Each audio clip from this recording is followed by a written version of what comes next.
ಆತ್ಮೀಯ ರೈತ ಬಾಂಧವರೇ, ಕೃಷಿ ರಂಗ ಕಿಸಾನ್ವಾಣಿ ಕೇಳುಗರೆ, ಇವತ್ತು ನನ್ನ ಜೊತೆ ಶ್ರೀಮತಿ KH ಆಶಾ ಅವರಿದ್ದಾರೆ.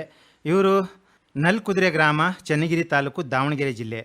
ಇಲ್ಲಿ ಹವಾಮಾನ ಕ್ರಿಯಾ ಸಮಿತಿ ಅಂತ ಹೇಳಿಬಿಟ್ಟು ಒಂದು ಸಂಘ ಮಾಡ್ಕೊಂಡ್ಬಿಟ್ಟು ಇವರು ಸಕ್ರಿಯವಾಗಿ ಮಣ್ಣಿನ ಒಂದು ಆರೋಗ್ಯದ ಕುರಿತು, ಮಣ್ಣಿನ ಒಂದು ಫಲವತ್ತತೆಯ ಕುರಿತು, ಮಣ್ಣು ರಕ್ಷಣೆ ಹೇಗೆ ಮಾಡಬೇಕು, ಮುಂದಿನ ಪೀಳಿಗೆಗೆ ಫಲವತ್ತಾದ ಮಣ್ಣು ನಾವು ಯಾವ ರೀತಿಯಿಂದ ಕೊಡುಗೆಯಾಗಿ ಕೊಡಬಹುದು ಅನ್ನೋ ಒಂದು ರೀತಿಯಲ್ಲಿ ಇವರು ಈ ಒಂದು ಪ್ರದೇಶದಲ್ಲಿ ಕಾರ್ಯನಿರ್ವಹಿಸ್ತಾ ಇದ್ದಾರೆ. ಸಮಾಜಮುಖಿಯಾಗಿಯೂ ಕೂಡ, ಹಾಗೂ ಏನಂತ ಹೇಳ್ತೀವಿ ನಾವು, ಅಭಿವೃದ್ಧಿ ಪರ ಇರ್ತಕ್ಕಂಥ ಒಂದು ಕಾರ್ಯಕ್ರಮದಲ್ಲಿ ಭಾಗವಹಿಸಿ ಕಾರ್ಯಕ್ರಮವನ್ನು ಮಾಡಿ ಇವರು ತಮ್ಮ ಒಂದು ಜೀವನವನ್ನು ಸಾಗಿಸ್ತಾ ಇದ್ದಾರೆ. ಇವತ್ತು ಏನಂತಂತಂದರೆ ಮಣ್ಣು ಪರೀಕ್ಷೆ. ಈ ಮಣ್ಣು ಪರೀಕ್ಷೆದು ಏನು ಮಹತ್ವ ಇದೆ, ಮಣ್ಣು ಪರೀಕ್ಷೆ ಯಾಕೆ ಮಾಡಬೇಕು, ಇತ್ತೀಚಿನ ದಿನಗಳಲ್ಲಿ ಪ್ರತಿಯೊಂದು ಎಲ್ಲರೂ ಹೇಳ್ತಾ ಇರೋದು ಮಣ್ಣು ಪರೀಕ್ಷೆಗೆ ಹೋಗಿ, ಮಣ್ಣು ಪರೀಕ್ಷೆಗೆ ಹೋಗಿ ಅಂತ ಹೇಳ್ಬಿಟ್ಟು. ಸೊ ಇದ್ರ ಬಗ್ಗೆ ಇವರು ಇವತ್ತು ನಮ್ಮ ಜೊತೆ ಮಾತಾಡಲಿಕ್ಕಿದ್ದಾರೆ. ಪ್ರಥಮವಾಗಿ ಭದ್ರಾವತಿ ಆಕಾಶವಾಣಿ ಹಾಗೂ ಶಿವಮೊಗ್ಗ ಆಕಾಶವಾಣಿ FM ಕೇಂದ್ರದಿಂದ ತಮಗೆ ಸ್ವಾಗತ ಹಾಗೂ ನಮಸ್ಕಾರ ಮೇಡಮ್. ನಮಸ್ತೆ ಸರ್. ಹೇಳಿ, ಈ ಮಣ್ಣಿನ ಬಗ್ಗೆ ನಿಮಗೆ ಯಾಕೆ ಅರಿವಾಯಿತು ಅಂತ? ಫಸ್ಟ್ ಮಣ್ಣಿದ್ರೆ ನಾವು ಮನುಷ್ಯ, ಮಣ್ಣಿರ್ಬೇಕು. ಫಸ್ಟ್ ಮಣ್ಣಿದ್ರೆ ಮಕ್ಕಳಾಗ್ಲಿ, ಮುಂದಿನ ಪೀಳಿಗೆಗೆ ಮಣ್ಣು ಬೇಕಾಗಿದೆ, ಆರೋಗ್ಯ ಇದೆ, ಮಣ್ಣಿದ್ರೆ ಆರೋಗ್ಯ.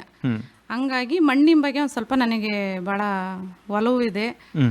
ಹೇಗೆ ಅಂತ ಅಂದ್ರೆ, ಈಗ ಮಣ್ಣು ಅಂತಂದ್ರೆ ಬಿಡಪ್ಪ, ಅದೇನು ಒಂದು ಅಂದ್ರೆ ಕಸ ಅಥವಾ ಏನೋ ಒಂದು ಧೂಳು ಅನ್ಕೊಂತಾರೆ. ಬಟ್ ಇತ್ತೀಚಿನ ದಿನಗಳಲ್ಲಿ ಅದ್ರ ಬಗ್ಗೆ ಅದ್ರ ಮಹತ್ವ ಎಲ್ಲ ಸಾರ್ತಾ ಇರೋದು KVK ಅವರಾಗಿರ್ಲಿ, ಮತ್ತೆ ಸರ್ಕಾರಿ ಸಂಸ್ಥೆ ಆಗಿರ್ಲಿ, ಸರ್ಕಾರೇತರ ಸಂಸ್ಥೆ ಆಗಿರ್ಲಿ. ನೀವು ಇದ್ರ ಬಗ್ಗೆ ಏನಾದರೂ ಎಲ್ಲಾದ್ರೂ ತರಬೇತಿ ತಗೊಂಡಿದ್ದೀವಿ ಮಣ್ಣಿನ ಬಗ್ಗೆ. ಆಸರ್ ಸಂಸ್ಥೆ ಅಂತಂದು ಮೈಸೂರಲ್ಲಿ ನಾವು 2 ದಿನ ಮಣ್ಣಿನ ತರಬೇತಿಗೆ ಹೋಗಿದ್ವಿ. ನಮ್ಮ ಫ್ರೆಂಡ್ಸ್ ಎಲ್ಲ ಸೇರ್ಕೊಂಡು ಒಂದು 5 ಗ್ರಾಮದಿಂದ.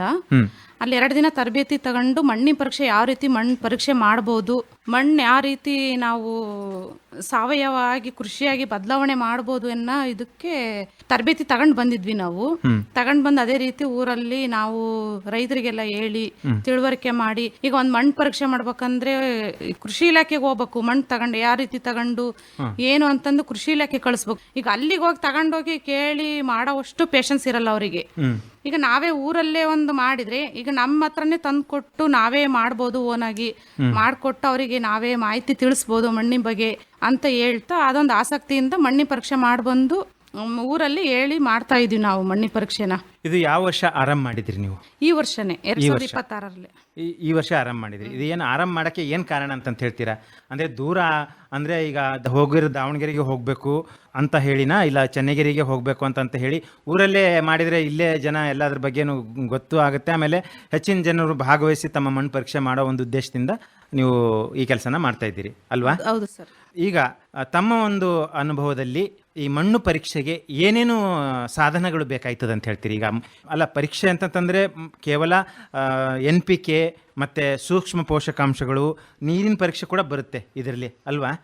ಸೊ ಇನ್ನಿತರೆ ಪರೀಕ್ಷೆಗಳು ಅಂತಂದರೆ ನಮಗೆ ಸರ್, ನಮ್ಮ ಪರ್ಟಿಕ್ಯುಲರ್ ಆಗಿ ಕೆಲವೊಬ್ರು ಕೇಳ್ತಾರೆ, ನಮ್ಮ ಪರ್ಟಿಕ್ಯುಲರ್ ಆಗಿ ಅಂದರೆ ಪ್ರತ್ಯೇಕವಾದಂಥ ಒಂದು ನಮಗೆ ನಮ್ಮ ಒಂದು ರಿಕ್ವೈರ್ಮೆಂಟ್ ಪ್ರಕಾರ ಅಂದರೆ ನಾವು ಹೇಳಿದಂಗೆ ಇದು ಆಗಬೇಕು ಅಂತ ಹೇಳಿರ್ತಾರೆ.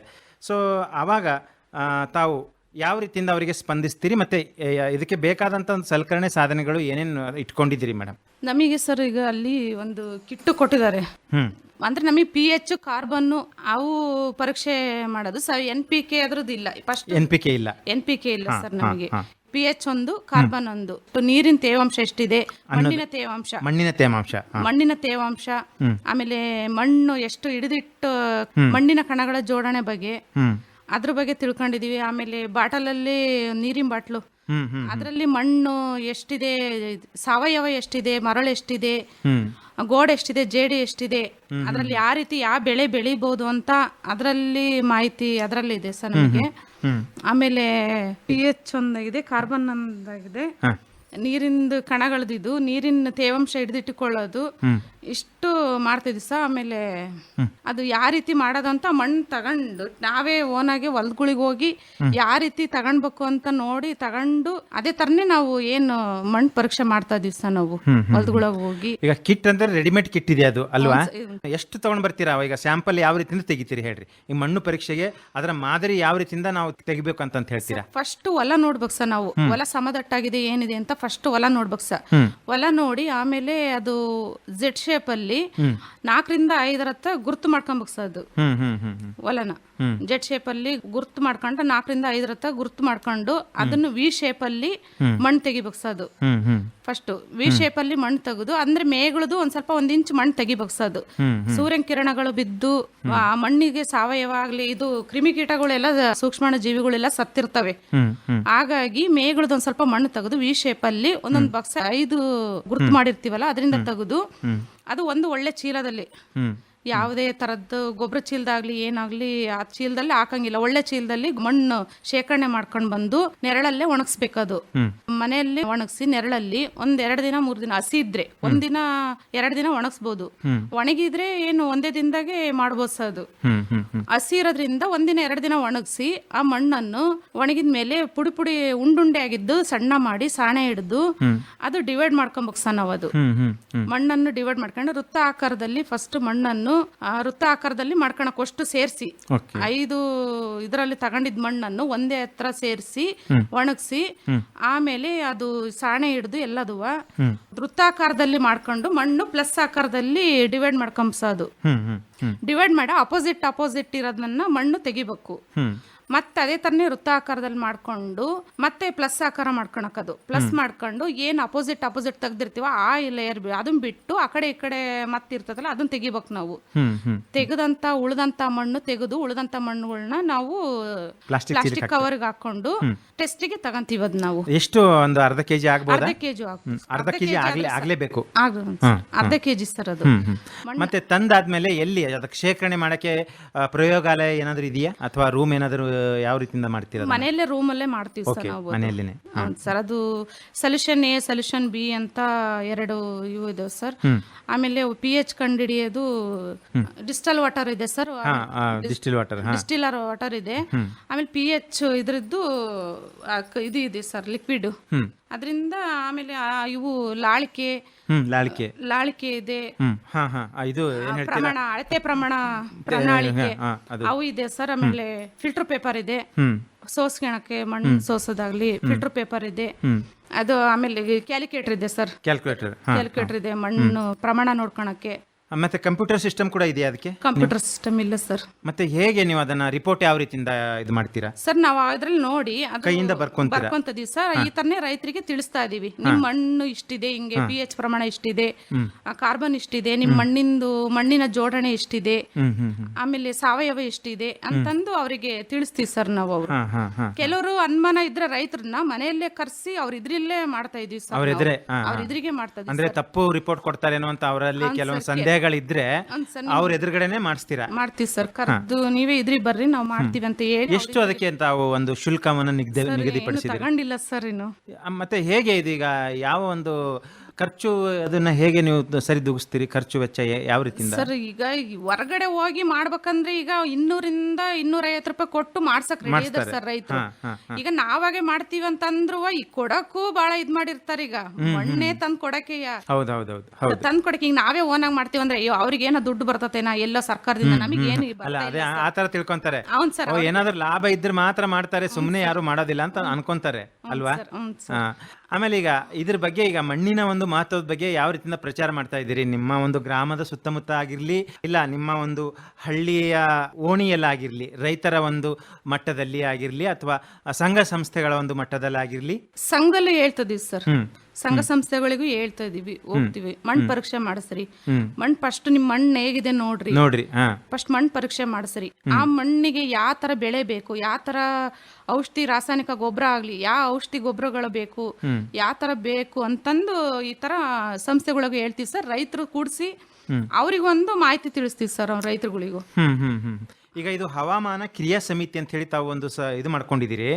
ಸೊ ಇದರಲ್ಲಿ ಎಷ್ಟು ಜನ ಸದಸ್ಯರಿದ್ದೀರಿ ಅಥವಾ ಎಷ್ಟು ಜನ ಒಂದು ರೈತರಿದ್ದೀರಿ ಅಂತ ಹೇಳ್ತಾರೆ? ಇದರಲ್ಲಿ 20 ಜನ ಇದೀವಿ ಸರ್ ಈಗ ಸದ್ಯ 20 ಜನ. ಅದರಲ್ಲಿ ನೋಂದಣಿ ಮಾಡ್ಬೇಕಾದ್ರೆ ಏನಾದ್ರು ತಮ್ಮಲ್ಲೇ ಒಂದು ಸಣ್ಣ ಪ್ರಮಾಣದ ಒಂದು ಶುಲ್ಕ ಏನಾದ್ರು ನಿಗದಿ ಮಾಡಿದ್ದೀರಾ? ಇಲ್ಲ ಸರ್, ಹಾಗೆ ಮಾಡ್ತಿದ್ವಿ ಸರ್. ಮತ್ತೆ ಇದು ಎಷ್ಟು ದಿನಗಳಿಗೆ ಒಂದ್ಸಲ ನೀವು ಕೂರ್ಕೊಳ್ತೀರಿ? ಮೀಟಿಂಗ್ ಆಗಿರ್ಲಿ, ಮತ್ತೆ ತಿಂಗಳಿಗೊಮ್ಮೆ ಕೂರ್ತೀವಿ ಸರ್. ತಿಂಗಳಿಗೊಂದು? ಹೌದು ಸರ್. ಈಗ ಬೇರೆ ಸಂಘಗಳಲ್ಲಿ ಯಾವ ರೀತಿಯಿಂದ ಹಣ ಒಂದು ಇದು ಮಾಡ್ತಾರೆ ನೋಡಿ, ಅಂದ್ರೆ ಸ್ವಸಹಾಯ ಸಂಘಗಳಲ್ಲಿ ಯಾರಿಗೋ ಒಂದು ಸಾಲ ಬೇಕಾಗಿದ್ರೆ ಅಥವಾ ಯಾರಿಗೋ ಒಂದು ತುರ್ತು ಸಮಯದಲ್ಲಿ ಏನೋ ಒಂದು ಹಸನ ತಗೊಳ್ಬೇಕು ಅಥವಾ ಏನೋ ಬೀಜ ಗೊಬ್ಬರ ಖರೀದಿ ಮಾಡ್ಬೇಕು ಮಾಡ್ಬೇಕಂದ್ರೆ ಅದರಲ್ಲಿ ಸಾಲ ಇದು ಮಾಡ್ಕೊತಾರೆ. ಸೊ ಹಾಗಾದ್ರೆ ಈಗ ಇದರಲ್ಲಿ ಯಾವುದೇ ರೀತಿಯ ಒಂದು ಹಣದ ವ್ಯವಹಾರ ಇಲ್ಲ. ಇಲ್ಲ ಸರ್. ಹಾ, ಮತ್ತೆ ಹೇಗೆ ಈಗ ಜನರು ಯಾವ ರೀತಿಯಿಂದ ಪ್ರತಿಕ್ರಿಯೆ ಇದೆ ರೈತರದು? ಸರಿ ಇದೆ ಅಂತ ಇದ್ದಾರಾ ಅವರಿಗೆ, ಅಥವಾ ಅವ್ರಿಗೆ ಯಾವ ರೀತಿಯಿಂದ ತಾವು ಮನವರಿಕೆ ಮಾಡ್ಕೊಡ್ತೀವಿ? ಚೆನ್ನಾಗಿದೆ ಅಂತಾರ ಸರ್. ಚೆನ್ನಾಗಿದೆ ಅಂತ ಹೇಳ್ತಾರೆ. ಚೆನ್ನಾಗಿದೆ ಅಂತಾರ ಸರ್. ಆಮೇಲೆ ಈಗ ಅದಾಯ್ತು, ಈಗ ನೀವು ಈಗ ಮಾಡ್ತಾ ಇರೋದು ಕಾರ್ಬನ್, ಮಣ್ಣಿನ ಒಂದು ಕಾರ್ಬನ್ ಪ್ರಮಾಣ ಎಷ್ಟು, ಆಮೇಲೆ ಮಣ್ಣಿನ ತೇವಾಂಶ ಎಷ್ಟು, ಮತ್ತೆ ಆಮ್ಲೀಯತೆ ಅಲ್ವಾ ಮಾಡ್ತಾ ಇರೋದು. ಸೊ ಈಗ ಇದನ್ನು ಬಿಟ್ಟು ಅವರಿಗೆ ಸೂಕ್ಷ್ಮ ಪೋಷಕಾಂಶಗಳ ಬಗ್ಗೆ ನಮ್ಗೆ ಬೇಕು, ಇಲ್ಲ ಇದರಲ್ಲಿ ಎಷ್ಟು ಯೂರಿಯಾ ಇದೆ, ಎಷ್ಟು DAP ಇದೆ, ಎಷ್ಟು ಫಾಸ್ಫರಸ್ ಪ್ರಮಾಣ ಇದೆ ಅಂತ ಹೇಳಿ ಅವ್ರು ಕೇಳಕ್ಕೆ ಬಂದರೆ ನೀವು ಏನು ಹೇಳ್ತೀರಾ ಅವರಿಗೆ? ಸರ್ ಅದ್ರದ್ದು ಕೇಳ್ಬೇಕಂದ್ರೆ ಅದೇ ಆ ಇದಕ್ಕೆ ಮಣ್ಣು ಪರೀಕ್ಷೆ ಬೇಕಾದ್ರೆ ಕೊಡ್ರಿ, ನಾವು ಮಾಡಿಸ್ಕೊಂಬಂದು ಕೊಟ್ಟು ನಿಮಗೆ ಹೇಳ್ತೀವಿ ಅನ್ನೋ ಹೇಳ್ತಿದ್ದೀವಿ ಸರ್. ಆ ಥರ ಹೇಳ್ತಾ ಇದ್ದೀರಾ? ಹೌದು ಸರ್. ನೀವೇ ಡೈರೆಕ್ಟ್ ಆಗಿ ಹೋಗಿ ಅಂತಂತೂ ಹೇಳ್ತೀರಾ?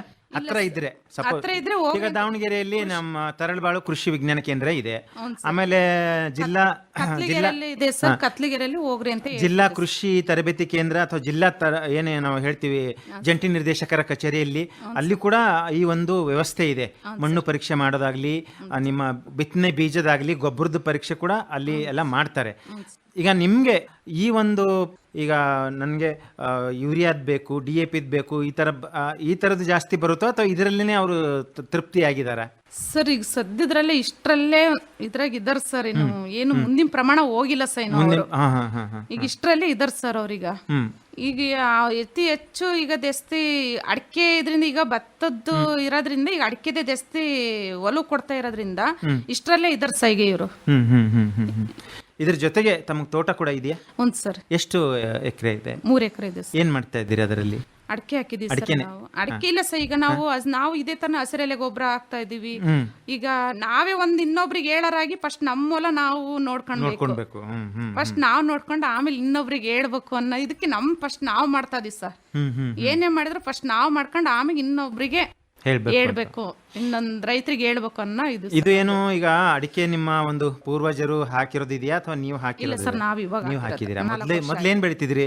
ಮೊದ್ಲೇ ಮೆಕ್ಕೆಜೋಳ ಭತ್ತ ಸರ್ ಬೆಳಿತಿದ್ದು. ಮೆಕ್ಕೆಜೋಳ ಭತ್ತದಲ್ಲಿ ಏನು ಗಿಟ್ತಾ ಇಲ್ಲ, ಏನು ಲಾಭ ಇಲ್ಲ ಅನ್ನೋ ಒಂದು ದೃಷ್ಟಿಯಿಂದ ಅಡಿಕೆಗೆ ಬಂದಿದ್ದೀರಾ? ಇಲ್ಲ ಸರ್, ನಾವು ಮೆಕ್ಕೆಜೋಳದಾಗೆ ಬೆಳೆದಿದ್ದು ಸರ್. ನಾವು ಮೆಕ್ಕೆಜೋಳದಾಗ ಏನು ಇದ್ ಮಾಡಿಲ್ಲ ಸರ್ ನಾವು. ಯಾಕಂದ್ರೆ ದಾವಣಗೆರೆ ಜಿಲ್ಲೆ ಮೆಕ್ಕೆಜೋಳ ಭತ್ತಕ್ಕೆ ಇದು ತುಂಬಾ ಹೆಸರುವಾಸಿ ಸರ್. ಮೆಕ್ಕೆಜೋಳ ಅಂತಂತಂದ್ರೆ ದಾವಣಗೆರೆ ಜಿಲ್ಲೆ ಅಂತ ಹೇಳ್ತಿದ್ರು. ಬಟ್ ಇತ್ತೀಚಿನ ಒಂದು ದಿನಗಳಲ್ಲಿ ಅದರ ಪ್ರಮಾಣ ಕಡಿಮೆ ಆಗ್ತಾ ಇದೆ. ಪ್ರಮಾಣ ಕಡಿಮೆ ಆಗೋಕೆ ಸುಮಾರು ಕಾರಣಗಳಿದೆ. ಯಾಕಂದ್ರೆ ಭತ್ತಕ್ಕೆ ಬೆಲೆ ಇಲ್ಲ ಅಂತದ. ಬಟ್ ಈಗ ಅಕ್ಕಿ ರೇಟ್ ನೋಡ್ತಾ ಇದ್ದೀರಲ್ಲ ಎಷ್ಟಾಗ್ತಾ ಇದೆ, ತುಂಬಾ ಜಾಸ್ತಿ ಆಗಿದೆ. ಆಮೇಲೆ ಈ ವರ್ಷ ಸ್ವಲ್ಪ ಮಳೆಯ ಪ್ರಮಾಣ ಅಂದ್ರೆ ಜೂನ್ ಪೂರ್ತಿ ಹೋಯ್ತು, ಮಳೆನೇ ಇಲ್ಲ ಅಲ್ವಾ? ಹೇಗೆ ಈಗ ಆ ಒಂದು ಸಮಯವನ್ನ ಈಗ ರೈತರು ಯಾವ ರೀತಿಯಿಂದ ಸರಿದೂಗಿಸಿದ್ದಾರೆ ಅಂತ ಹೇಳ್ತೀರಾ, ಅಥವಾ ಆ ಒಂದು ಪರ್ಯಾಯವಾಗಿ ಏನ್ ಚಿಂತನೆ ಮಾಡಿದ್ದಾರೆ, ಮತ್ತೆ ಈಗ ಸದ್ಯ ಏನ್ ಮಾಡ್ತಾ ಇದ್ದಾರೆ ಅಂತ ಹೇಳ್ಬೋದಾ? ಸರ್ ಈಗ ಸದ್ಯಕ್ಕೆ ಏನಿಲ್ಲ ಸರ್, ಮಳೆ ಕಾಯ್ತಾ ಇದ್ದಾರೆ. ಮಳೆ ಬಂದ್ರೆ ಈಗ ಮುಂದೇನಾದ್ರೂ ಗದ್ದಿಗೆ ವ್ಯವಸ್ಥೆ ಮಾಡ್ಕೊಬೇಕಂತ ಇದಾರೆ ಸರ್. ಈಗ ಮಳೆ ಬರ್ಲಿಲ್ಲ ಅಂದ್ರೆ ಈಗ ರಾಗಿ ಏನಾದ್ರೂ ಹಾಕ್ಬೇಕನ್ನ. ಈಗ ಸದ್ಯ ಸ್ವಲ್ಪ ಜುಲೈ ಫಸ್ಟ್ ವಾರದಲ್ಲಿ ಆಗಿದೆಯಲ್ಲ ಒಂಚೂರು ಆಗಿದೆ ಸರ್. ಅಂದ್ರೆ ಬಟ್ ಇನ್ನೂ ಸಾಕಾಗಿಲ್ಲ, ಆಗಿಲ್ಲ, ಹೋದ ವರ್ಷದಂಗೆ ಆಗಿಲ್ಲ. ಈಗೆಲ್ಲ ಡ್ಯಾಮ್ ನೀರ್ ಕಾಯ್ತದಾರಲ್ಲ ಸರ್. ಈಗ ಅಂದ್ರೆ ನಮ್ಮ ಪಶ್ಚಿಮ ಘಟ್ಟಗಳ ಪ್ರದೇಶಗಳಲ್ಲಿ ಈ ಕಡೆ ಚೆನ್ನಾಗಿ ಮಳೆ ಆಗಿದ್ರೆ ತಾನೇ ಅಲ್ಲೆಲ್ಲ ಬರೋದು ನೀರು. ಸೊ ಈಗ ಒಂದ್ ತಿಂಗಳು ಲೇಟ್ ಆಗಿ ಬಂದಿದೆ. ಇಲ್ಲಿ ಕೂಡ ಸ್ವಲ್ಪ ಸ್ವಲ್ಪ ಆಗ್ತಾ ಇದೆ. ಹೋದ ವರ್ಷದ ಹೋಲಿಸಿದ್ರೆ ಈ ವರ್ಷ ಅಷ್ಟೊಂದು ಇಲ್ಲ. ಯಾಕಂದ್ರೆ ಹೋದ ವರ್ಷ ಆಗಸ್ಟ್ ಮಧ್ಯದ ಅನ್ನೋದ್ರೊಳಗಾಗಿ ಎಲ್ಲ ಡ್ಯಾಮ್ಗಳು ತುಂಬಿದ್ವು, ಅರ್ಧಂಬರ್ಧ ಡ್ಯಾಮ್ಗಳು ತುಂಬಿದ್ವು ಹೋದ ವರ್ಷ. ಸೊ ಎಲ್ಲ ಸಮೃದ್ಧಿ ಆಗಿತ್ತು. ಈ ವರ್ಷ ಒಂದು ಸ್ವಲ್ಪ ಅದು ಎಲ್ ನಿನೋದು ಎಫೆಕ್ಟ್ ಅಂತ ಹೇಳ್ತಾ ಇದ್ದಾರೆ.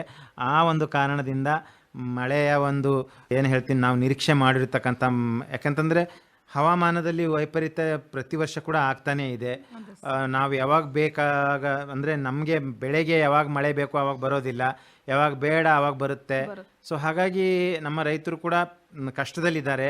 ಆ ಒಂದು ದೃಷ್ಟಿಯಿಂದ ಈ ಮಣ್ಣು ಪರೀಕ್ಷೆಗೆ ಬಂದರೆ ಮತ್ತೆ ಏನು ಹೇಳ್ತೀರಾ ಮೇಡಮ್? ಇದ್ರ ಬಗ್ಗೆ ಮತ್ತೆ ಪ್ರಚಾರ ಮಾಡೋಕ್ಕೆ ತಾವು ಏನೇನು ಮಾಡ್ತಾ ಇದ್ದೀರಾ? ಅಂದರೆ ಬೀದಿ ಅಂತಂತಂದ್ರೆ ರಾತ್ರಿ ಹೊತ್ತಲ್ಲಿ ಅಥವಾ ಬೆಳಿಗ್ಗೆ ಹೊತ್ತಿನಲ್ಲಿ ಮೀಟಿಂಗ್ ಮಾಡೋದು ಆ ಥರದ್ದು ಏನಾದರೂ ಮಾಡ್ತಾ ಇದ್ದೀರಾ? ಇಲ್ಲ ಸರ್, ನೈಟ್ ಗ್ರಾಮ ಪಂಚಾಯಿತಿಗಳಲ್ಲಿ, ಅಂಗನವಾಡಿ ಕೇಂದ್ರಗಳಲ್ಲಿ, ಇಲ್ಲ ಸಮುದಾಯ ಭವನಗಳಲ್ಲಿ ಬನ್ನಿ ಈ ಥರ ನಾವು ಒಂದು ಮಾಹಿತಿಯನ್ನು ಕೊಡ್ತಾ ಇದ್ದೀವಿ ಬನ್ನಿ ಅಂತಂತ ಹೇಳಿದ್ರೆ ಯಾವ ರೀತಿಯಿಂದ ಜನ ತಮಗೆ ಸ್ಪಂದಿಸ್ತಾ ಇದ್ದಾರೆ? ಸ್ಪಂದಿಸ್ತಾರೆ ಸರ್. ಈಗ ಮಣ್ಣಿನ ಬಗ್ಗೆ ಆಗ್ಲಿ, ಒಂದು ಸಾವಯವ ಕೃಷಿ ಬಗ್ಗೆ ಮಾಹಿತಿ ಈ ತರ ಎಲ್ಲ ಸೇರ್ಕೊಳ್ರಿ ಅಂತಂದು ಎಲ್ಲ ಹೋಗಿ ಹೇಳ್ತೀವಿ ಸರ್. ಒಂದ್ ಇಂಥ ಜಾಗ ಅಂತಂದು ನಾವು ಫಿಕ್ಸ್ ಮಾಡ್ಕೊಂಡಿರ್ತೀವಿ, ಆ ಜಾಗಕ್ಕೆ ಬಂದು ಎಲ್ಲ ಸೇರ್ತಾರೆ ಸರ್. ಈಗ ಸೇರಿದ್ಮೇಲೆ ಈ ತರ ಎಲ್ಲ ಹೇಳ್ತೀವಿ ಸರ್ ಮಣ್ಣಿನ ಬಗ್ಗೆ. ಫಸ್ಟ್ ನಮ್ಮ ಮಣ್ಣು ನಾವು ನೋಡ್ಕೊಂಡ್ರೆ ಏನೇ ಆಗ್ಲಿ ನಮ್ಮ ಮುಂದೆ ನಮ್ಮ ಮಕ್ಳಿಗೆ ಬರುತ್ತೆ. ಹೌದು ಹೌದು ಹೌದು ಹೌದು. ಇವತ್ತು ನಾವು ಮಣ್ಣು ಉಳಿಸ್ಕೊಂಡ್ರೆ ಮುಂದೆ ನಮ್ಮ ಮಕ್ಳಿಗೆ ಬರುತ್ತೆ. ಹಂಗಾಗಿ ರೈತರಿಗೆಲ್ಲ ಮನವೊಲಿಸ್ತೀವಿ ಸರ್. ಮನವೊಲಿಸಿದಾಗ ಅವರು ಎಲ್ಲ ಬೆಂಬಲಿಸ್ತಾರೆ ಸರ್. ಆಮೇಲೆ ಈಗ ದಾವಣಗೆರೆ ಜಿಲ್ಲೆಯಲ್ಲಿ ಯಥೇಚ್ಛವಾಗಿ ರಾಸಾಯನಿಕ ಬಳಸ್ತಾರೆ. ನೀವು ಅಡಿಕೆ ಕೂಡ ರಾಸಾಯನಿಕ ಬಳಸ್ತೀರಿ ಅನ್ಕೊಂಡಿದೀನಿ ಅಲ್ವಾ? ಯಾಕಂದ್ರೆ ಅಡಿಕೆ ರಾಸಾಯನಿಕ ಇಲ್ದೇನೆ ಆಗೋದಿಲ್ಲ. ಈ ಕೊಳೆ ರೋಗಕ್ಕೆಲ್ಲಾನು ತಾವು ಮೈಲ್ತುತ್ತನ್ನ ಇದು ಮಾಡ್ತೀರಲ್ಲ? ಇಲ್ಲ ಸರ್, ಮೈಲ್ತುತ್ತೇನ ಹಾಕಿಲ್ಲ ಸರ್. ನೀವೇನ್ ಮಾಡ್ತೀರಿ ಮತ್ತೆ ಅದಕ್ಕೆ? ಸರ್ ನಾವು ಈಗ ಅದು ಇನ್ನು ಸಣ್ಣ ಗಿಡ ಅಲ್ಲ ಸರ್, ಸಣ್ಣ ಗಿಡ 4 ವರ್ಷ ಆಗಿದೆ. 4 ವರ್ಷ ಆಯ್ತು, ಇನ್ನೊಂದು 4 ವರ್ಷ ಕಾಯ್ಬೇಕು. ಸರ್ ಈಗ ಯಾವ ತಳಿ ಹಾಕಿದ್ರಿ? ತಳಿ ಅಲ್ಲಿ ಚನ್ನಗಿರಿ ಸ್ಥಳೀಯ ಅಂತ ಲೋಕಲ್ ಅಂತ ಹೇಳ್ತಾರೆ, ಅದ ಹಾಕಿದ್ರ? ಚನ್ನಗಿರಿ ಸ್ಥಳೀಯ ಅಂತ ಹೇಳ್ತಾರೆ ನೋಡಿ. ಚನ್ನಗಿರಿ ಸ್ಥಳೀಯ. ಯಾಕಂದ್ರೆ ಎಲ್ಲಿ ಮೂಲವಾಗಿ ಅಡಿಕೆ ಬೆಳಿತಾರೆ ಅಲ್ಲೇ ಬೆಳೀತಾ ಇಲ್ಲ ಅಡಿಕೆನ. ಈಗ ಆ ಪ್ರದೇಶದಲ್ಲಿ, ಬಯಲು ಪ್ರದೇಶದಲ್ಲಿ ಜಾಸ್ತಿ ಆಗಿದೆ ಇದರ ಪ್ರಮಾಣ.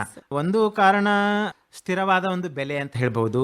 ಹಸಿ ಅಡಿಕೆ ಕೂಡ ಅದರ ಒಂದು ಬೆಲೆ ಇದೆ. ನೀವು ಸಪೋಸ್ ಹಸಿ ಅಡಿಕೆನೆ ಮಾಡ್ತೀನಿ ಅಂತಂದ್ರೂ ಕೂಡ ಬೆಲೆ ಇದೆ ಅಲ್ವಾ? ಸೊ ಒಂದೇ ತರದ ಒಂದು ಸ್ಥಿರವಾದ ಬೆಲೆ ಇದೆ. ಇರಲಿ, ಇದೇ ಥರ ನಮ್ಮ ರೈತರು ಆರ್ಥಿಕವಾಗಿ ಸಬಲರಾಗಲಿ ಅಂತಂತ ಹೇಳುತ್ತಾ, ಈಗ ಮತ್ತೆ ಈ ಮಣ್ಣು ಒಂದು ಪರೀಕ್ಷೆಯ ಒಂದು ವಿಧಾನಕ್ಕೆ ಬಂದರೆ, 1 ಎಕರೆಯಲ್ಲಿ ಈಗ ತಾವು ಹೇಳಿದ್ರಿ ಸಮತಟ್ಟಾಗಿರ್ಬೇಕು ಅಂತ. ಆ ಸಮತಟ್ಟು ಪ್ರದೇಶದಲ್ಲಿ ಯಾವ ಯಾವ ಜಾಗಗಳಲ್ಲಿ, ಯಾವ ದಿಕ್ಕುಗಳಲ್ಲಿ ತಾವು ಮಣ್ಣು ತಗೊಳ್ತೀರಿ? ಸರ್ ಮಣ್ಣು ತೆಗಿಬೇಕಾದ್ರೆ ಬದಿನ ಹತ್ರ ತೆಗಿಯಂಗಿಲ್ಲ ಸರ್. ಬದುವಿನ ಹತ್ರ ಮಣ್ಣು ತೆಗಿಯಂಗಿಲ್ಲ. ಓಡಾಡೋ ರೋಡ್ ಹತ್ರ ತೆಗಿಯಂಗಿಲ್ಲ. ಗೊಬ್ಬರ ಹಾಕಿರೋ ಜಾಗದಲ್ಲಿ ಗೊಬ್ಬರ, ಆಮೇಲೆ ತಿಪ್ಪೆ, ಮರದ ಹತ್ರ ತೆಗಿಯಂಗಿಲ್ಲ. ತೆರೆದ ಬಾವಿ ಹತ್ರ, ಕಾಲುವೆ, ಚಾನಲ್ ಹತ್ರ ಅಲ್ಲಿ ತೆಗಿಯಂಗಿಲ್ಲ ಸರ್. ಆಮೇಲೆ ಲೈಟ್ ಕಂಬ, ಕರೆಂಟ್ ಕಂಬದ ಹತ್ತಿರನೂ ತೆಗಿಯಂಗಿಲ್ಲ ಸರ್. ಅದು ತೆಗಿಲಿಲ್ಲದ ಅದು ಅವು ಇಲ್ಲ ಜಾಗ ನೋಡಿ ತೆಗಿಬೇಕು ಸರ್. ಅದು ಬದುವಿನ ಒಂದು 8 ಅಡಿ ಮುಂದೆ ತೆಗಿಬೇಕು ಸರ್. 8 ಅಡಿಯಿಂದ ಮುಂದೆ ತೆಗೆದ್ರೆ ಚೆನ್ನಾಗಿ ಸರ್. ಅದು ಅಡಿಕೆ ಗಿಡದ ತೆಗಿಬೇಕಂದ್ರೆ 4 ಗಿಡದ ನಡುವೆ ತೆಗಿಬೇಕು ಸರ್ ಮಣ್ಣು. ಅಲ್ಲಿ ಅಡಿಕೆ ಗಿಡದ ಹತ್ತಿರ ತೆಗಿಯಂಗಿಲ್ಲ ಸರ್. 4 ಗಿಡದ ನಡುವೆ ತೆಗಿಬೇಕು ಸರ್. ಅಡಿಕೆ ಗಿಡದಲ್ಲಿ ತೆಗಿಬೇಕು ಸರ್. ಅದು ಈಗ ರಾಗಿ, ಜೋಳ, ಭತ್ತ ಆದ್ರೆ 15ರಿಂದ 20 ಸೆಂಟಿಮೀಟರ್ ಆಳದಿಂದ ತೆಗಿಬೇಕು ಸರ್. ಅದು ನಾವು ಏನ್ ಬಿತ್ತನೆ ಮಾಡಿ ಬೇರೆ ಎಷ್ಟು ಆಳದಿಂದ ಹೋಗುತ್ತಾ ಇದರಿಂದ ಸರ್ ಅದು ಮಣ್ಣು ತೆಗಿಯೋದು ಸರ್. ಅದು ಸೊ ಆ ತರ ತೆಗಿತಾ ಇದ್ದೀರಾ? ಹ್ಞೂ ಸರ್. ನಿಮಗೆ ಏನಾದರೂ ಇದರಲ್ಲಿ ಕಷ್ಟ ಅನಿಸಿದಾಗ, ಅಂದ್ರೆ ಏನೋ ಒಂದು ನನಗೆ ಅರ್ಥ ಆಗಿಲ್ಲ ಅನ್ನೋ ಒಂದು ಸಮಯದಲ್ಲಿ ಯಾರನ್ನ ಸಂಪರ್ಕಿಸ್ತಿರ್ತಾವೆ? ಅಲ್ಲ, ಸಪೋಸ್ ಈಗ ಅವರು ಏನೋ ರೈತರು ಇನ್ನೂ ತುಂಬಾ ಹುಷಾರಿದ್ದಾರೆ, ನೀವು ಹೇಳಿದ್ದ ಅವರಿಗೆ ಕನ್ವಿನ್ಸ್ ಆಗಲ್ಲ, ಸೈಂಟಿಸ್ಟ್ ಹೇಳಿದ್ದೆ ಅವರಿಗೆ ಮನವರಿಕೆ ಆಗೋದಿಲ್ಲ ಕೆಲವೊಂದು ಸಂದರ್ಭಗಳಲ್ಲಿ. ಅಂತ ಒಂದು ಸಂದರ್ಭ ಬಂದಾಗ ಯಾರನ್ನ ತಾವು ಸಂಪರ್ಕಿಸ್ತೀರಿ? ಸರ್ ನಾವು ಊರಲ್ಲೇ ಒಂದು ಪ್ರೋಗ್ರಾಮೇ ಮಾಡ್ಬಿಟ್ಟಿವಿ ಸರ್. ಕತ್ಲಗೆರೆಯಿಂದ ವಿಜ್ಞಾನಿಗಳನ್ನ ಕರ್ಸೆ ಅದೇ ತರನೇ ಒಂದು ತಿಳಿಸಿದೀರಾ? ಹೌದು ಸರ್. ಸ್ಥಳೀಯದಲ್ಲೇ ಒಂದು ಪ್ರೋಗ್ರಾಮ್ ಮಾಡಿ ತಿಳಿಸ್ಬಿಟ್ಟಿದೀವಿ ಸರ್ ಅವರಿಗೆ. ಅಲ್ಲೇ ಎಲ್ಲ ಮಣ್ಣು ಯಾವ ರೀತಿ ತೆಗೆದು ಅಲ್ಲೇ ಎಲ್ಲ ಹೇಳಿದಾರೆ ಸರ್. ನಾವ್ ಏನ್ ಮಾಡ್ಬೇಕಂತದೀವ ಅವರು ಸರ್ ಅದನ್ನೇ ಹೇಳಿದ್ದಾರೆ. ಹೌದು ಸರ್. ಅಂದ್ರೆ ಅಲ್ಲೇ ಪ್ರಾಯೋಗಿಕವಾಗಿ ತೋರಿಸಿನೇ ಅವರಿಗೆ ಮನ ಮುಟ್ಟೋ ಹಾಗೆ ಹೇಳಿದ್ದಾರೆ ಸರ್. ಈಗ ನಾವೇ ತೆಗೆದು ಈ ತರ ನಮ್ದಿನ ಒಪ್ಲಿಲ್ಲ ಅಂದ್ರು, ಹಾಗಾಗಿ ಒಪ್ಪಲ್ಲ ಅಂತಾನೆ ಕತ್ಲಗೆರೆಯಿಂದ ರೈತರು ಇವರು ವಿಜ್ಞಾನಿಗಳನ್ನ ನಾವೇ ಇನ್ವೈಟ್ ಮಾಡಿ ಕರ್ಸಿ ಊರಿಗೆ ಈ ತರ ರೈತರಿಗೆ ನಮಗೆ ಒಂದು ನಿಮ್ ಮಾರ್ಗದರ್ಶನ ಬೇಕು ಅಂತಂದು ಹೇಳಿ ಕರ್ಕೊಂಡ್ ಬಂದು ಸರ್ ರೈತರನ್ನೆಲ್ಲ ಸೇರಿಸಿ ಅವರಿಗೆ ಎಲ್ಲ ತಿಳಿಸಿದ್ವಿ ಸರ್. ಮಣ್ಣು ಯಾವ ರೀತಿ ತೆಗೆಯೋದು, ಹೆಂಗ್ ತೆಗೆಯೋದು, ಅವ್ರು ಯಾವ ರೀತಿ ಮಣ್ಣು ಡಿವೈಡ್ ಮಾಡೋದಾಗ್ಲಿ ಏನಾಗ್ಲಿ ಅದೇ ತರನೇ ನಾನು ಏನ್ ಮಾಡ್ತಾ ಇದೀನೋ ಅದನ್ನೇ ತರನೇ ಅವ್ರು ಹೇಳಿದಾರೆ ಸರ್. ಹಂಗಾಗಿ ಒಂದ್ ಸ್ವಲ್ಪ ರೈತರಿಗೆ ನಾವ್ ಏನೇ ಮಾಡೋದು ಅವರಿಗೆ ಸರಿ ಅಂತ ಅನಿಸ್ತದೆ ಸರ್. ಕೇಂದ್ರ ಸರ್ಕಾರದ ಕೃಷಿ ಮಂತ್ರಾಲಯದವರು ಖೇತ್ ಬಚಾವೋ ಅಭಿಯಾನ 2026 ಅಂತ ಜೂನ್ 1ರಿಂದ 30ನೇ ತಾರೀಕುವರೆಗೆ ಹಮ್ಮಿಕೊಂಡಿದ್ರು. ಮಣ್ಣು ಉಳಿಸಿ ಅಭಿಯಾನ. ಈ ಒಂದು ನಿಟ್ಟಿನಲ್ಲಿ ತಾವು ಏನು ಒಂದು ಕಾರ್ಯಕ್ರಮ ಮಾಡಿದ್ರಿ ಮೇಡಮ್? ಇದಕ್ಕೆ ಪೂರಕವಾದಂಥದ್ದು, ಇದಕ್ಕೆ ಒಂದು ಅನುಕೂಲ ಆಗ್ತಕ್ಕಂಥ ಒಂದು ರೀತಿಯಲ್ಲಿ ತಮ್ಮ ಒಂದು ಸಂಘದಿಂದ ಇಲ್ಲ ತಮ್ಮ ಒಂದು ಸದಸ್ಯರಿಂದ ಏನು ಕಾರ್ಯಕ್ರಮ ಹಮ್ಮಿಕೊಂಡಿದ್ದೀರಿ? ಸರ್ ಹಂಗೆ ಸೇರ್ಕೊಂಡು ಹಂಗೆ ಅಂದ್ರೆ ಅವ್ರ ಜೊತೆಗೇನೆ ಸೇರ್ಕೊಂಡಿದ್ದೀರಾ ನೀವು? ಪ್ರತ್ಯೇಕವಾಗಿ ಏನು ಬೇರೆ ಕಾರ್ಯಕ್ರಮ ಮಾಡಿಲ್ಲ? ಈಗ ಯಾರೋ ಕೃಷಿ ವಿಜ್ಞಾನ ಕೇಂದ್ರ ಆಗಿರ್ಲಿ, ಕೃಷಿ ಸಂಶೋಧನಾ ಕೇಂದ್ರದವರು ಏನೋ ಒಂದು ಕಾರ್ಯಕ್ರಮ ಮಾಡ್ತಾ ಇದ್ದಾರೆ ಇದ್ರ ಬಗ್ಗೆ ಅಂದಾಗ ನೀವು ಕೂಡ ಸೇರ್ಕೊಂಡಿದ್ದೀರಾ ಅಲ್ಲಿ, ಅವ್ರ ಜೊತೆಗೆ ಕೈ ಜೋಡಿಸಿದ್ದೀರಾ. ಸರ್ ಅಂದ್ರೆ ರೈತರನ್ನ ಕರ್ಕೊಂಡ್ ಬರೋದು ಇಲ್ಲ ರೈತರನ್ನ ಹೇಳೋದು ಇದ್ರ ಬಗ್ಗೆ ಎಲ್ಲ ಮಾಡಿದ್ದೀರಾ ಅಲ್ವಾ? ಸರ್ ಇದು ಈ ಒಂದು ಖೇತ್ ಬಚಾವೋ ಅಭಿಯಾನದ ಒಂದು ಪ್ರತಿಕ್ರಿಯೆ ಯಾವ ರೀತಿಯಿಂದ ಇದೆ? ಏನಪ್ಪ ಇದು ಬಂದ್ರು ಹೋದ್ರು, ಏನೋ ಒಂದ್ ತಿಂಗಳು ಮಣ್ಣು ಉಳಿಸ್ರಿ ಅಂತಂದ್ರು ಹೋದ್ರು ಅಂತ ಇದ್ದಾರಾ, ಅಥವಾ ಇದ್ರ ಬಗ್ಗೆ ನಮ್ಗೆ ಮಾಹಿತಿ ಸಿಕ್ತು ಅಂತ ಹೇಳ್ತಾ ಇದ್ದಾರಾ? ಮಾಹಿತಿ ಸಿಕ್ತು ಅಂತಾರ ಸರ್. ಹೇಳಿದ್ದು ಮಾಹಿತಿ ನಮಗೆ ಚೆನ್ನಾಗಿದೆ, ನಾವು ಇದ್ರ ಬಗ್ಗೆ ನಮ್ಗೆ ಗೊತ್ತಿರ್ಲಿಲ್ಲ, ಚೆನ್ನಾಗಿದೆ ಅಂತ ಹೇಳ್ತಾರ ಸರ್. ನಮ್ಗೂ ಒಳ್ಳೆ ಒಂದು ಕಾರ್ಯಕ್ರಮ ತಿಳ್ಕೊಂಡ್ವಿ ಅಂತ ಹೇಳ್ತಾ ಇದ್ದಾರೆ. ಸರ್ ಈಗ ಮುಂದೆ ನಿಮ್ಮ ಒಂದು ನಿರೀಕ್ಷೆ ಏನಿದೆ ಈ ಒಂದು ಮಣ್ಣು ಪರೀಕ್ಷೆ ಕುರಿತು ಆಗಿರ್ಲಿ, ಅಥವಾ ನಿಮ್ಮ ಒಂದು ಮುಂದಿನ ಯೋಜನೆ ಏನಿದೆ ಇದರ ಬಗ್ಗೆ? ಏನ್ ಮಾಡ್ಬೇಕಂತ ಇದೀರಿ ಮುಂದೆ? ಜನ ಎಲ್ಲ ಬೆಂಬಲಿಸ್ಬೇಕು ಸರ್. ಇದು ನಮ್ಮೂರು, ನಮ್ ಗ್ರಾಮ, ನಾವು ಚೆನ್ನಾಗಿರ್ಬೇಕು, ನಮ್ಮ ಮಣ್ಣು ಚೆನ್ನಾಗಿರ್ಬೇಕು, ನಮ್ಮ ಆರೋಗ್ಯ ಚೆನ್ನಾಗಿರ್ಬೇಕು, ನಮ್ಮ ಮಕ್ಕಳು ಭವಿಷ್ಯ ಚೆನ್ನಾಗಿರ್ಬೇಕು ಅನ್ನ ಇದಕ್ಕೋಸ್ಕರನಾದ್ರೂ ನಾವು ಮಾಡ್ಬೇಕು ಅಂತ ಮುಂದುವರಿತಾ ಇದೀನಿ ಸರ್. ನಾವು ಮುಂದೆ ಭವಿಷ್ಯಕ್ಕಾದ್ರೂ ಮಾಡ್ಬೇಕು ಅಂತ ಮಾಡ್ತಾ ಇದೀವಿ. ಮುಂದಿನ ಒಂದು ಭವಿಷ್ಯಕ್ಕೋಸ್ಕರ, ಮಣ್ಣಿನ ಒಂದು ಆರೋಗ್ಯಕ್ಕೋಸ್ಕರ, ಮುಂದಿನ ಪೀಳಿಗೆಗೆ ಫಲವತ್ತಾದ ಮಣ್ಣು ನಾವು ನೀಡಬೇಕು, ಅವರಿಗೆ ಇದ್ರ ಬಗ್ಗೆ ಮಾಹಿತಿ ಕೊಡಬೇಕು, ಮಣ್ಣು ಹಾಳು ಮಾಡಬಾರ್ದು ಅಂತ ಅನ್ನೋ ಒಂದು ದೃಷ್ಟಿಯಿಂದ ತಾವು ಕಾರ್ಯಮುಖರಾಗಿದ್ದೀರಿ. ಮತ್ತೆ ಈಗ ಸರ್ಕಾರದಿಂದ ಏನಾದರೂ ತಾವು ಸಾಲ ಸೌಲಭ್ಯ ಇಲ್ಲ ಸರ್ಕಾರದಿಂದ ಏನಾದರೂ ಸಹಾಯ ಬೇಕನ್ಸುತ್ತ ತಮಗೆ ಈ ಒಂದು ಕಾರ್ಯಕ್ರಮ ಮಾಡೋಕೆ? ಸರ್ಕಾರದಿಂದ ಆಗಿರ್ಲಿ ಅಥವಾ ಬೆಂಬಲಿಸಿದ್ರೆ ನನಗೆ ಮಾಡಕ್ ಆಸಕ್ತಿ ಇದೆ. ಒಳ್ಳೇದೇ ಆಗ್ತದ ಸರ್, ನನಗೂ ರೈತರಿಗೂ ಒಂದೇನೋ ಅನುಕೂಲ ಆಗ್ತದ ಸರ್ ಸರ್ಕಾರ ಬೆಂಬಲಿಸಿದ್ರೆ ನಮಗೆ. ಮತ್ತೆ ಈ ಕುರಿತು ಏನಾದ್ರೂ ತಾವು ಪ್ರಸ್ತಾವನೆ ಸಲ್ಲಿಸಿದ್ದೀರಾ? ಕೃಷಿ ಇಲಾಖೆಯಲ್ಲಿ ಆಗಿರ್ಲಿ ಅಥವಾ ತೋಟಗಾರಿಕೆ ಇಲಾಖೆಯಲ್ಲಿ ಆಗಿರ್ಲಿ, ಇಲ್ಲ ಕೃಷಿ ವಿಜ್ಞಾನ ಕೇಂದ್ರ ಇಲ್ಲ ಕೃಷಿ ಸಂಶೋಧನಾ ಕೇಂದ್ರ, ಆಯಾ ಒಂದು ವಿಶ್ವವಿದ್ಯಾಲಯದ? ಇಲ್ಲ ಸರ್, ಅದ್ರ ಬಗ್ಗೆ ಏನು ಚರ್ಚೆ ಮಾಡಿಲ್ಲ ಸರ್. ನೀವು ಈ ಒಂದು ಪ್ರಸ್ತಾವನೆ ಕೊಡಿ, ಸರ್ಕಾರದ ಒಂದು ನಮಗೆ ಸವಲತ್ತು ಬೇಕಾಗಿದೆ, ನಾವು ಕೂಡ ಮಾಡ್ತೀವಿ ಅಂತ ನೀವು ಪ್ರಸ್ತಾವನೆ ಏನಾದರೂ ಸಲ್ಲಿಸಿದ್ರೆ ಖಂಡಿತ ಅವರು ಯಾರಾದರೂ ಸ್ಪಂದನೆ ಕೊಡ್ತಾರೆ. ಯಾಕಂತಂದ್ರೆ ಒಳ್ಳೆ ಕಾರ್ಯಕ್ರಮ ಮಾಡ್ತಾ ಇದ್ದೀರಾ, ಇದು ಒಂದು ವಿನೂತನ ಕಾರ್ಯಕ್ರಮ ಅಂತ ಹೇಳ್ಬೋದು ಅಲ್ವಾ? ಏನು ಲಾಭ ಏನು ನಿರೀಕ್ಷೆ ಮಾಡ್ದೇನೆ, ಯಾವುದೇ ಒಂದು ಆರ್ಥಿಕ ವ್ಯವಸ್ಥೆನ ಅಥವಾ ಯಾವುದೇ ಒಂದು ಲಾಭದ ನಿರೀಕ್ಷೆ ಮಾಡ್ದೇನೆ ನಿಸ್ವಾರ್ಥವಾಗಿ ಸೇವೆ ಮಾಡ್ತಾ ಇದ್ದೀರಲ್ವಾ? ತುಂಬ ಒಂದು ಇದು ಒಳ್ಳೆಯ ವಿಚಾರ. ಇಲ್ಲಿವರೆಗೆ ತಾವು ಆಕಾಶವಾಣಿ ಭದ್ರಾವತಿ ಶಿವಮೊಗ್ಗ FM ಕೇಂದ್ರಕ್ಕೆ ಬಂದು ಹವಾಮಾನ ಕ್ರಿಯಾ ಸಮಿತಿ ಏನು ಮಾಡ್ಕೊಂಡ್ಬಿಟ್ಟು ಮಣ್ಣು ಪರೀಕ್ಷೆ ಬಗ್ಗೆ, ಮಣ್ಣಿನ ಮಹತ್ವದ ಬಗ್ಗೆ ಏನು ಪ್ರಚಾರ ಮಾಡ್ತಾ ಇದ್ದೀರಿ ಸುತ್ತಮುತ್ತ ಹಳ್ಳಿಗಳಲ್ಲಿ, ತಮ್ಮ ಹಳ್ಳಿಯಲ್ಲಿ ಮಾಡಿದ್ದಕ್ಕೆ ತಮಗೆ ಇನ್ನೊಮ್ಮೆ ಭದ್ರಾವತಿ ಆಕಾಶವಾಣಿ ಹಾಗೂ ಶಿವಮೊಗ್ಗ ಆಕಾಶವಾಣಿ FM ಕೇಂದ್ರದಿಂದ ಧನ್ಯವಾದ ಹಾಗೂ ನಮಸ್ಕಾರ. ರೈತ ಬಾಂಧವರೇ ಹಾಗೂ ಕೇಳುಗರೆ, ಮಣ್ಣು ಪರೀಕ್ಷೆ ಕುರಿತು ಮಣ್ಣಿನ ಒಂದು ಏನು ಅಭಿಯಾನ ಇವರು ತಗೊಂಡಿದ್ದಾರೆ, ಮಣ್ಣು ಉರುಳಿಸೋದು ಅಥವಾ ಮಣ್ಣಿನ ಒಂದು ಮಹತ್ವದಾಗಿರಲಿ, ಇನ್ನೂ ಬೇರೆ ವಿಚಾರ ಕುರಿತು ಮಣ್ಣಿನ ಬಗ್ಗೆ ಏನಾದ್ರು ತಮಗೆ ಮಾಹಿತಿ ಬೇಕಾದರೆ, ಗ್ರಾಮ ಮಟ್ಟದಲ್ಲಿ ತಮಗೆ ಇನ್ನೂ ಮಾಹಿತಿ ಬೇಕಾದರೆ ಶ್ರೀಮತಿ KH ಆಶಾ ಅವರು, ಇವರ ದೂರವಾಣಿ ಸಂಖ್ಯೆ ಹೀಗಿದೆ 8497020342. ಇದಕ್ಕೆ ಸಂಪರ್ಕಿಸಿ ಅಂತ ಹೇಳುತ್ತಾ ಕಾರ್ಯಕ್ರಮದಲ್ಲಿ ಭಾಗವಹಿಸಿದ ನಿಮಗೆ ಧನ್ಯವಾದ ಹಾಗೂ ನಮಸ್ಕಾರ. ರೈತ ಬಾಂಧವರೇ ಹಾಗೂ ಕೇಳುಗರೆ, ಪ್ರತಿದಿನ ಸಂಜೆ 6:50ಕ್ಕೆ ಮೂಡಿಬರುವ ಕೃಷಿ ರಂಗ ಕಿಸಾನ್ವಾಣಿ ಕಾರ್ಯಕ್ರಮ ಭದ್ರಾವತಿ ಕೇಂದ್ರದಿಂದ ಯಾವ ರೀತಿಯಾಗಿ ಮೂಡಿ ಬರ್ತಾ ಇದೆ, ಮತ್ತು ಈ ಕಾರ್ಯಕ್ರಮದ ಕುರಿತು ನಿಮ್ಮ ಅನಿಸಿಕೆ, ಅಭಿಪ್ರಾಯ, ಸಲಹೆ, ಸೂಚನೆ ಏನಾದರೂ ಇದ್ದಲ್ಲಿ ನಮ್ಮ ವಾಟ್ಸಪ್ ನಂಬರಿಗೆ ಇದನ್ನು ನೀವು ಬರೆದು ತಿಳಿಸಬಹುದು. ನೀವು ಬರೆದು ಕಳಿಸಿದ ಮಾಹಿತಿಯನ್ನು ಅದೇ ಕಾರ್ಯಕ್ರಮದಲ್ಲಿ ಪ್ರಸಾರ ಮಾಡಲಾಗುವುದು. ನಮ್ಮ ವಾಟ್ಸಪ್ ಸಂಖ್ಯೆ ಹೀಗಿದೆ 9481572600. ಇನ್ನೊಮ್ಮೆ ಕೇಳಿ 9481572600.